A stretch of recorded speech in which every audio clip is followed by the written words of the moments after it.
Hello everyone, Social Coach Michael Knight here, and today we're going to be talking about what makes Andrew Tate such an effective communicator. Now in this video, we're not going to be talking about so much what he says, but how he says things. How does he communicate in such a style that he became, at one point, the #1 Googled person in the world? Well, I think there's a lot of things going on here, including one thing is we now live in a society that's really unbalanced, right? We don't have that harmony in the middle. We don't have that yin, we don't have that yang. We have this really polarized femininity and masculinity where on one side you have girls with all this plastic surgery that's selling themselves on OnlyFans, and on the other side you have people like Andrew Tate, because we did such a good job of our society of just culling out all the moderate examples of masculinity or femininity for that matter. So what do we get left with? Well, we get left with Andrew, since that's all that really survives in the end. Now, the problem with trying to fully emulate someone like Andrew is it's not going to be congruent to your own personality, right? There only can be one top G, as they say. You trying to emulate it and do things kind of half-assed where it's not really congruent to the way you are is just going to make you look weird or strange. But that's not to say there's not certain techniques that he uses that you can start using right away.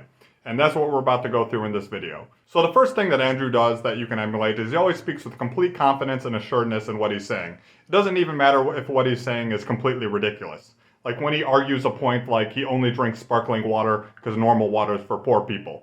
He always has his girlfriend bring him 2 coffees because just in case he wants the other one. He doesn't read books, for example, because his brain's too fast. He's in Ferraris driving too much. Like his brain can't go slow enough to be able to read a book. You know, and he can say something like that with such confidence that even I will think to myself, wow, man, I'm literate. Am I stupid for being literate? Then I think about it for a second. I'm like, no, it's probably better that I do read books.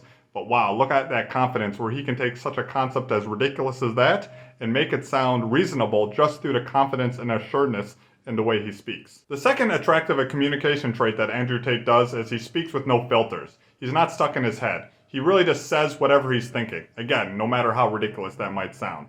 But since he speaks it so freely, he's not walking on eggshells, he's not worrying how the other person across is going to interpret it. It makes him seem really honest, because people really believe that he's speaking his mind. And this brings us to the third thing he does, which is he's not apologetic for his honest views.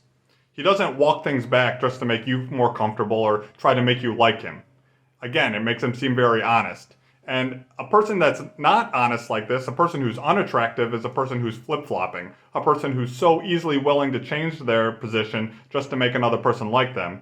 And he certainly does not do this. He does not need you to agree with him, and he's not seeking your acceptance, approval, or permission. And fourthly, he speaks in a very direct manner. He lets his honest intentions be known. Everything is clear, everything's on the table. I'm sure when he's speaking to women, it's a very man-to-woman frame where here's the deal, this is what I can offer, this is what I'm interested in.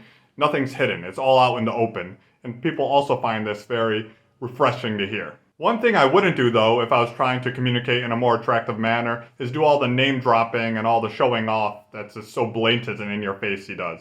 Such as always showing off his watches, or talking about his sports cars, or his private jet, or how his house is too big for him. The reason he does this is because his main demographic that he's trying to attract for his self-improvement business is young men. And young men, he feels he can impress them by showing off this stuff. But let's say you're trying to attract women. In this case, sure, have those things in your life. Passively demonstrate them to the other people. But don't so blatantly just name drop or show them off so directly, because it can make you look like you're trying hard or you're trying to compensate for something else. And in those cases, it's much better just to have those things in your life and have them be passively generating attraction than trying to like barter for attention, affection, love, or approval from a woman by blatantly showing them off in her face, basically. If you want to learn more social techniques that if you simply improve these few things, other people would instantly start finding you more attractive, well, I wrote a whole book on the subject, and that can be found linked to in the description below. Also, those of you who are really dedicated to taking your social skills to the next level, I provide one-on-one coaching, and more information to that is also linked to below. That's all for today. Please remember to like and subscribe, and I'll see you in the next video.